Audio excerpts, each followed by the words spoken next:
What's up, tree huggers? Today I got something really special for you, an Oriental Skylands spruce.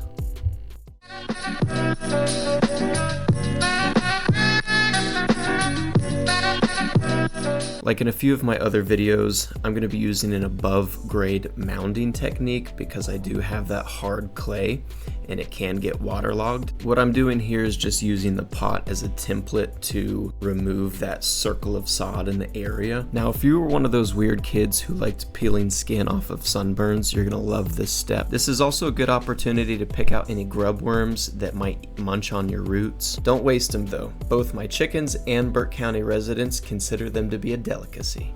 Now, even though I'm not digging any further down than the sod with this technique, I am going to stick my shovel in there, break it up in a radial pattern to make it easier for those roots to make it down there.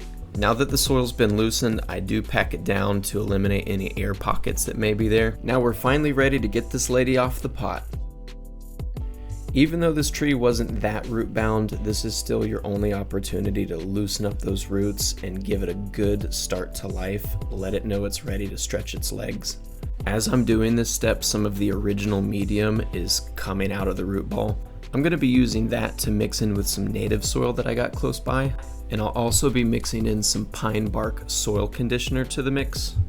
This is going to help improve drainage, and you can see now my clay is not sticking together in clods. But there's an important distinction to make here. I'm only amending the soil above grade. If you were to do this down in the hole with this level of amendment, chances are that you're going to get root rot, but that doesn't happen with this technique because this tree's root ball is actually sitting on native soil only. Once you've got your tree in an upright position, go around with your foot, compress it into place to make sure the wind doesn't blow it over. And here I am using some of that extra soil conditioner as a mulch on top.